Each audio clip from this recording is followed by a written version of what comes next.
Welcome our Abdometrist channel. Today we are see about aqueous hemodynamics. Aqueous hemodynamicsல so நம்ம outflow and inflow பார்க்க போகிறோம். First aqueous ஹிமர்னா என்னென்னு பார்க்கலாம்.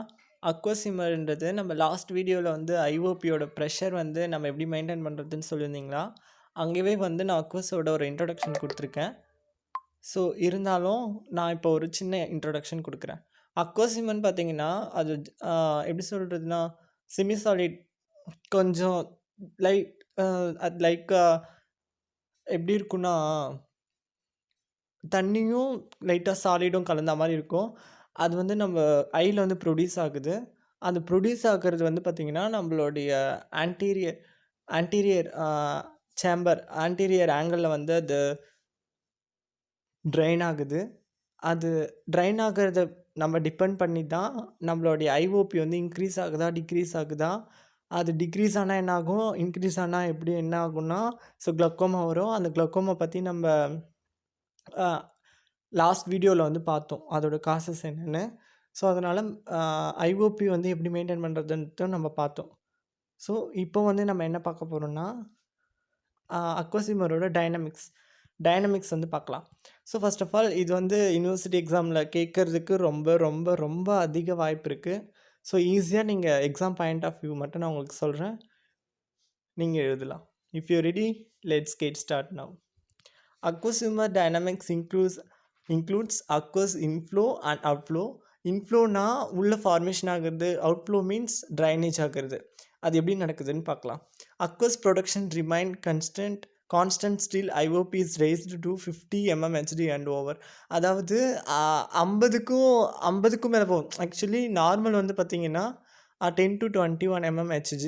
ஸோ 50க்கும் மேலே போக வாய்ப்பு இருக்குது, அதிகமாக ஆயிருக்கு ஸோ சம் பேஷண்ட்ஸ்க்கு. ஸோ அதனால் அதை நம்ம அக்வஸ் ஹிமரோட வந்து நம்ம ப்ரிவெண்ட் பண்ணோன்னா, அது நம்ம அதுக்கு முன்னாடியே ஐஓபி செக் பண்ணி நம்ம ப்ரிவெண்ட் பண்ணோன்னா நம்ம க்ளக்கோமாலேருந்து நம்ம ஸோ ஸ்டார்டிங் டைம்னால் நம்ம கொஞ்சம் கண்ட்ரோல் பண்ண முடியும் ட்ரக்ஸ் வச்சு. அதுதான் சொல்கிறோம். Then aqueous humour flows from the posterior chamber into anterior chamber through the pupil against light physiological resistant. அது போஸ்டீரியர்லேருந்து ஆன்டீரியருக்கு வரும். எது வழியானா pupils just one of aperture because that control the entrance eye in entrance light in your eye. Then so அந்த வழியில் தான் வந்து பார்த்திங்கன்னா அக்வஸ் ஹியூமர் வந்து வரும். வந்து ஆன்டீரியரில் வந்து நான் ஆல்ரெடி சொல்லிட்டேன், அது அங்கே தான் வந்து அவுட்ஃப்ளோ ஆகும். இந்த anterior chamber there exists convection thermal current which result from a temperature gradient between the anterior and posterior part of the anterior chamber. The anterior part of the anterior chamber is cooler. Evaporation. So அந்த anterior chamber வந்து பார்த்திங்கன்னா உள்ளே வந்து anterior chamber வந்து பார்த்திங்கன்னா அவுட்டரில் வந்து கூலராக இருக்கும், உள்ளே வந்து வார்மாக இருக்கும். பிகாஸ் அவுட்டர் சைடு வந்து presence of the transparent cornea இருக்குது. ஸோ அங்கே வந்து வாஸ்குலாரிட்டி, ஸோ அதனால் வந்து அங்கே கூலராக இருக்கும். உள்ளே வந்து வார்மாக இருக்கும் because there are vascular choroid layer இருக்குது. ஸோ அதனால் வார்ம்லேருந்து கூலர் சைடு நோக்கி தான் வந்து பார்த்திங்கன்னா அக்வஸ் ஃப்ளூயிட் எல்லாமே வரும். ஸோ அதை டிபெண்ட் பண்ணி தான் ஆன்டீரியரில் வந்து ட்ரைன் ஆகுது. ஸோ தென் அது anterior chamber is cooler. So அதுதான் இங்கேயே அதான் சொல்லியிருக்காங்க. Then due to effect of convection current aqueous is posterior part of anterior chamber moves up along warmer iris டோண்டு எல்லாமே அதான் சொல்லியிருக்காங்க. இந்த 2 பாயிண்ட்ஸ் அதான். ஸோ இன்ட்ரடக்ஷன் வந்து பார்த்திங்கன்னா ஸ்மாலாக கொடுத்துருங்க, ஓகேங்களா. நெக்ஸ்ட் சாலிட் காம்பவுண்ட்ஸ் என்னென்ன இருக்குது அப்படின்னு பார்த்தோன்னா, சாலிட் காம்பவுண்ட்ஸும் இருக்கும்னு நான் சொல்லியிருக்கேன் இல்லையா, நான் செமி சாலிட் தானே. ஸோ அதில் வந்து ப்ரோட்டீன்ஸ் இருக்குது, நான் எலக்ட்ரோலைட்ஸ். எக்ஸாம்பிள் வந்து பார்த்திங்கன்னா glucose, urea, uric acid, alcohol and creatinine அதெல்லாம் இருக்குது. Electrolytes sodium ions, potassium ions, chloride and bicarbonates அது இருக்குது எலக்ட்ரோலைட்ஸ். நான் எலக்ட்ரோலைட்ஸ்னால் glucose, urea, uric acid, alcohol and creatinine, ஓகேங்களா. So then organic acids, ascorbic acids present the greater concentration that's in plasma. அது வந்து organic acid. Next aqueous formations. how to formation in aqueous fluids. So aqueous fluids the formation through diffusions, ultrafiltration and active secretions. நான் சிம்பிளாகவே explain பண்ணிடுறேன். So aqueous formation வந்து பார்த்தீங்கன்னா 3 டைப்ஸில் நடக்குது. என்னென்னா ஃபஸ்ட் வந்து diffusion and ultrafiltration and active secretion. டிஃப்யூஷன்னா வந்து நான் எக்ஸாம்பிள் ஈஸியாக சொல்லணும்னா higher concentration to lower concentration move to the all molecules. அந்த மாலிகுல்ஸில் வந்து ஹையர் கான்சன்ட்ரேஷன்லேருந்து லோயர் கான்சன்ட்ரேஷன் போவாங்களா, அந்த மெத்தட் லைக் தட் மெத்தட் தான் வந்து பார்த்திங்கன்னா டிஃப்யூஷன்ஸ். அதேமாரி தான் அக்வஸ் ஹியூமர் ஆல்சோ நிறைய இருக்கிற இடத்துல இருந்து கொஞ்சமான இருக்கிற இடத்துக்கு மூவ் ஆகும். அதுதான் வந்து பார்த்திங்கன்னா டிஃப்யூஷன் சொல்கிறோம். தென் நெக்ஸ்ட் வந்து அல்ட்ரா ஃபில்ட்ரேஷன்ஸ். இப்போ அல்ட்ரா ஃபில்ட்ரேஷன்ஸ் அண்ட் டிஃப்யூஷன்ஸ் பார்க்கலாம். ஃபர்ஸ்ட் வந்து ultra filtrations.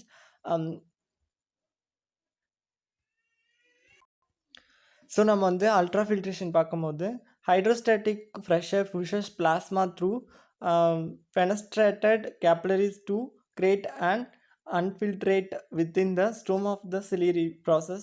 Actually hydrostatic pressure pushes plasma வழியாக வந்து நம்ம ஹைட்ரோஸ்டிக் ப்ரெஷர் வந்து புஷ் பண்ணும்போது அங்கே இருக்கிற capillaries to create and ultra filtrate with the stroma of the ciliary bodies. அங்கே இருக்கிற வந்து சிலியரி கேப்லரிஸ்லாம் என்னென்ன கொடுக்குன்னா அங்கே வந்து கிரியேட் ஆகும் என்னென்னா ultrafiltration with the stroma of the ciliary ப்ராசஸில். திஸ் இஸ் ப்ரெஷர் சென்சிட்டிவாக இருக்கும். Then decrease with increase the IOP. Decrease ஆகும். தென் அது கூட இன்க்ரீஸ் கூட ஆகும். So then the degree of pressure sensitivity is call the facility of inflow of the pseudo facility means or a fake facility. Okay, IOP related resistance to ultrafiltration is an important regulatory mechanism to prevent excessively high IOP. Actually IOP related on the resistant பண்ணோன்னா அந்த ultrafiltration is an important regulatory mechanism to prevent அந்த IOP வந்து high ஆகி வரதை வந்து தடுக்கிறதா வந்து பார்த்திங்கன்னா அல்ட்ரா ஃபில்ட்ரேஷன்ஸோட ஃபங்க்ஷன். ஓகேங்களா. நெக்ஸ்ட் வந்து டிஃப்யூஷன் அது ஆல்ரெடி நான் சொல்லிட்டேன். Oncotic pressure gravity between the ciliary stroma and capillaries encourages only small volumes of fluid to actually நீங்கள் இது எதுனாலும் எழுதலாம். நான் சொன்னேன் இல்லைங்களா, higher concentration to lower concentration அந்த மாலிகூல்ஸ். ஸோ நீங்கள் அந்த பாயிண்ட் கூட எழுதிக்கங்க, ஈஸியாக தான் இருக்கும். நெக்ஸ்ட் வந்து active secretions energy depend. So இது வந்து பார்த்திங்கன்னா ஒரு அப்ஹில் மூமெண்ட். இப்போ வந்து நம்ம ஒரு மலைக்கு போகிறோம் அப்படின்னா நமக்கு வந்து எனர்ஜி தேவை. இப்போது ஒரு கல் எடுத்து நீங்கள் மலை மேலே போனோன்னா வி நீடட் எனர்ஜி. பட் அதே கல்லை வந்து மலை மேலேருந்து நீங்கள் விட்டுட்டிங்கன்னா that's not need the energy because அது அப்படியே வந்து கீழே விழுந்துடும். ஆனால் நம்ம ஒரு கல்லை எடுத்து மேலே போனோன்னா நம்மளுக்கு அது ஒரு ஃபோர்ஸ், அதுக்கு வந்து ஒரு விசை கொடுக்கணும். ஒரு ஃபோர்ஸ் கொடுத்தா தான் அது மேலே போகும். ஸோ அது வந்து நீடடு. ஸோ அதேமாதிரி தான் வந்து இப்போ வந்து ஆக்டிவ் செக்ரேஷன் வந்து பார்த்திங்கன்னா நமக்கு ஒரு நீடட் எனர்ஜி. ஸோ இந்த எனர்ஜி வந்து டிபெண்ட் பண்ணியிருக்கு. Under normal conditions it's occur of 80 to 90% of aqueous production. இதில் தான் வந்து பார்த்திங்கன்னா 80 to 90% வந்து அக்வஸ் ப்ரொடக்ஷன் நடக்குது. ஓகேங்களா. The mechanism of aqueous fluid secretions also follows basolateral sodium potassium ATP as pumps on the both epithelial layer deplete intracellular sodium. So actually நீங்கள் இது எழுதுனாலும் ஓகே, இட்ஸ் டூ ரொம்ப இம்பார்ட்டண்ட் கிடையாது. But ஆனால் நீங்கள் வந்து பேசிவ் ஆஃப் அக்வஸ் ஃப்ளூயிட்ஸ் எப்படி வந்து அது வந்து ட்ரைனேஜ் ஆகுது, எது வழி ஆகுதுன்றதை நம்ம பார்க்கலாம். Passage of aqueous fluids formed by ciliary பாடியில் வந்து நான் இனிமேல் சொல்லியிருக்கேன். பிளாஸ்பிளிக்காட்டா அதில் வந்து 70 to 80 இருக்கும். அது பிளாஸ்பிளிக்காட்டா வழியாக தான் அக்வஸ் ஹியூமர் வந்து ப்ரொடியூஸ் ஆகும். அங்கே வந்து secretion to the posterior chamber. So அங்கே வந்து பார்த்திங்கன்னா போஸ்டீரியர் சேம்பரில் தான் அது ப்ரொடியூஸ் ஆகும். The fluid travels with pupil enter to the anterior chamber and exit there through on the 2 drainage pathways. So அங்கேருந்து போஸ்டீரியர் பாத்லேருந்து பீப்புள் வழியாக வந்து ஆன்டீரியர் சேம்பரில் வந்து அது வந்து ட்ரைனேஜ் ஆகும். அந்த ட்ரைனேஜ் ஆகிற இடத்துல வந்து பார்த்திங்கன்னா 2 பாத்வேயில் வந்து ட்ரைனேஜ் ஆகும். அது என்னென்ன பாத்வேன்னு நம்ம பார்க்கும்போது ஃபஸ்ட் ஒன் வந்து trabecular meshwork. So actually the conventional pathway. The uveoscleral ரோட்ன்றது வந்து such the unconventional pathway. So அது சிம்பிளாக நம்ம ஈஸியாக பார்த்துடலாம். ஓகேங்களா. First one aqueous drainage. Aqueous exit the eye via 2 pathway. The trabecular meshwork டிஎம்னா trabecular and uveoscleral rotates. So we are first to see about the trabecular meshwork. It's the most important pathway in the drainage of the aqueous humor. First of all, aqueous traverses the trabecular meshwork across the inner wall of the Slim's canal into Slim's canal. So SC now means Slim's canal.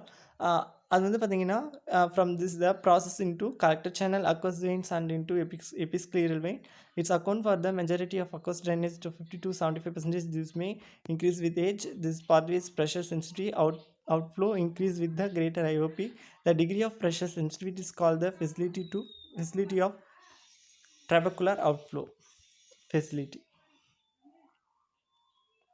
Actually என்ன சொல்கிறாங்கன்னா, இப்போ நடக்கிறதுல 75% drainage வந்து பார்த்தீங்கன்னா ட்ரபகுலார் மெஷருக்கு தான் நடக்குது.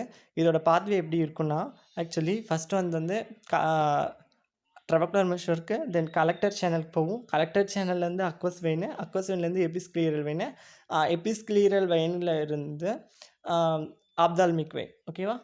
இதோட outflow வந்து இதுதான். ஸோ இந்த வழியில் தான் போகும். இது வந்து எதை டிபெண்ட் பண்ணி வந்து இன்க்ரீஸ் ஆகும் அப்படின்னு பார்த்தீங்கன்னா, ஏஜ் வச்சு. ஓகேங்களா? இந்த பாத்வே வந்து பார்த்தீங்கன்னா ரொம்ப sensitive. Because outflow increase with greater IOP. கிரேட்டராக ஆயிடுச்சுன்னா கண்டிப்பாக ஐஓபியும் அதிகமாகும். இதோட degree of pressure sensitivity is called the facility of trabecular outflow or ஃபெசிலிட்டின்னு சொல்லுவாங்க. தென் த எபிஸ்க்ளீரல் ரோட், இது வந்து பார்த்திங்கன்னா ஒரு 15 ஆர் 20% வந்து பார்த்திங்கன்னா இந்த எபிஸ்க்ளீரல் ரோட்டில் ஆகும். இதுவும் இதில் எதனா ப்ராப்ளம்னா கூட டெஃபினட்டாக வந்து ஐஓபி வந்து இன்க்ரீஸ் ஆக மோர் சான்சஸ் இருக்குது. The aqueous passes from the anterior chamber angle into connective tissue space with the ciliary muscles via the iris root and anterior face that the ciliary body. This occurs freely as the anterior ciliary body has iris root lac on endothelial lining. The fluid then passes into the suprachoroidal space and exit eye through the scleral via scleral perforations or the vertex vein. So இதுவும் பார்த்திங்கன்னா எந்த மாதிரி வந்து இது பண்ணுதுன்னா, அந்த சுப்ராகொராய்டல் space வந்து பார்த்திங்கன்னா அங்கேருந்து எக்ஸிட் ஆகுது அந்த ஸ்க்ளீரல் perforations of the vertex vein வழியாக. The episcleral routes account the 25 to 50% of total outflow in the young adult. The proportions of reduce with age. இதுவும் ஏஜ் ரிலேட்டட் தான். The role of the episcleral route in the aqueous outflow was previously underappreciated and is clinically very important as the site of actions for prostaglandins, a major class of medications used to treat glaucoma. So இது வந்து எப்படி வந்து treat பண்ணுவாங்கன்னா, medications use பண்ணி இந்த glaucoma வந்து treat பண்ணுவாங்க. Then flow independence are intraocular pressures. Evisceral flow is the IOP independent. So actually நீங்கள் இந்த ரெண்டு எழுதிட்டு ப்ரொமோட் பெனிஃபிஷியல் இதெல்லாம் தேவையில்ல. லாஸ்ட் வந்து ஃபங்க்ஷன்ஸ் ஆஃப் அக்வஸ் ஹியூமர் மட்டும் எழுதினா போதும். Delivery of oxygen and nutritions removal of waste product. So ரொம்ப முக்கியம். இது 3 மார்க் கொஷின்ஸ்லையும் கேட்கலாம். ஃபங்க்ஷன்ஸ் ஆஃப் அக்வஸ் ஃப்ளூயிடு ரொம்ப இம்பார்ட்டண்ட்டு, தெரிஞ்சு வச்சுக்கோங்க. Delivery of oxygen and nutrition and removal of waste products, inflammatory products and other cellular debris from the posterior cornea and crystalline லைன்ஸில் waste ப்ராடக்ட்லாம் வந்து பார்த்திங்கன்னா, இன்ஃப்ளமேட்டரி ப்ராடக்ட்ஸ்லாம் வந்து பார்த்திங்கன்னா ரிமூவ் பண்ணோம். Then provision of low refractive index transparent medium between the lens and cornea. லென்ஸுக்கும் கார்னியாக்கும் இருக்கக்கூடிய இடையில் வந்து பார்த்திங்கன்னா ஒரு ரிஃப்ராக்டிவ் இண்டெக்ஸ் இருக்குங்களா. ஸோ அதில் இருக்கிறது வந்து எந்த எரரும் வராத ஒரு டிரான்ஸ்பரன்சியை வந்து மெயின்டைன் பண்ணுது. Next maintenance of the intraocular pressures for optimal shape and alignment of ocular structures. So intraocular structures இருக்குது இல்லைங்களா.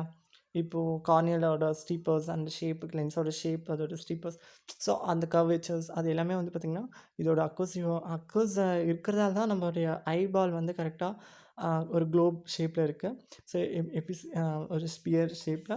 ஸோ இதே வந்து அது இல்லைன்னா நம்ம கண் வந்து சுருங்கிச்சுன்னா எப்படி இருப்போம். ஸோ அதுதான். ஸோ அது வந்து நம்மளுடைய shape intraocular parts of the ஷேப்பை வந்து பார்த்திங்கன்னா மெயின்டைன் பண்ணுது. இதோட ரிஃப்ராக்டிவ் இண்டெக்ஸ் என்னென்னா 1.336.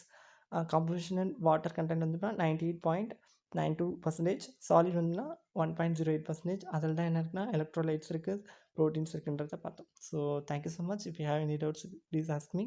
So bye, we will see next video.